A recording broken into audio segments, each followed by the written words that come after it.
मु समस्त को स्वागत करुच्ची आम यूट्यूब चैनल कैरियर क्लासेस को।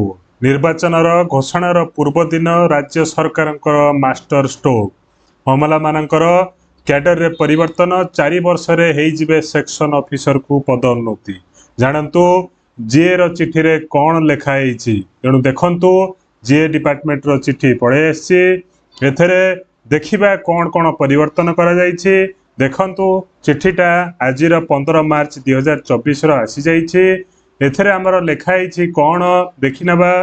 15 मार्च रो चिठी रे लिखाई uniform pay structure model for all district ministerial cadres under different departments. एथरे जो माने थिले आगुर देखंतु मु देखै दउछि से डिपार्टमेंट गुडा कौन कौन रहिबो ना कलेक्टर ऑफिस, सब कलेक्टर ऑफिस, तहसील ऑफिस, आरटी ऑफिस इत्यादि जो सब ऑफिस रोज ब्लॉक ऑफिस से ऑफिस रे जो कार्यरत अमला मान अच्छे से डिस्ट्रिक्ट कैडर रूल परिवर्तन हब। यूनिफॉर्म पे स्ट्रक्चर लागू हब।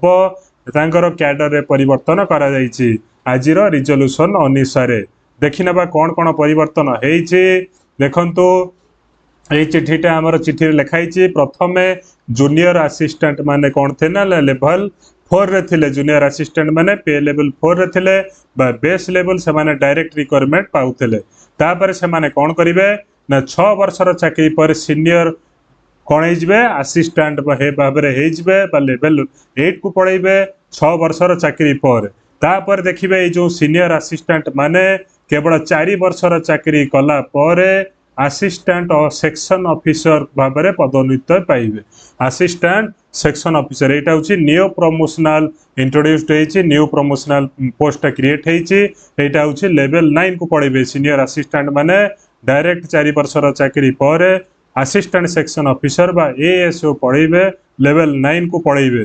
तापर देखिबा कोन हबो ए जो असिस्टेंट सेक्शन ऑफिसर अछंती से माने सेक्शन ऑफिसर को प्रमोशन को पढाइबे मात्र 4 वर्षर पीरियड पर। 4 वर्ष चाकरी कला परे ये असिस्टेंट सेक्शन ऑफिसर माने सेक्शन ऑफिसर को पदोन्नति पाइबे लेवल 10 को जिबे।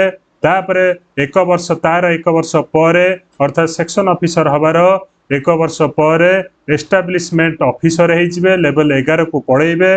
तापरे देखंतु तार वर्षे पर प्रमोशन आफ्टर 1 ईयर जदि आपण एस्टाब्लिशमेंट ऑफिसर गोटे वर्ष पर आपण माने सीनियर एस्टाब्लिशमेंट ऑफिसर को पदोन्नति पाइबे अर्थात लेवल 12 को जिबे।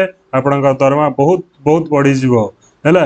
तेणु ये देखंतु चिट्ठी पड़े आसी से लिखाई सब कौन कौन पोस्ट क्रिएट है कौन है जो टेबुल देखली से टेबुल अनुसार चेंज होटा लिखाई देखंतु यही डेट रू 15 मार्च 2024 रु यही कैडरटा चेंज है। यही कैडर अनुसार आपण माने पदोन्नति पाइबे। धन्यवाद।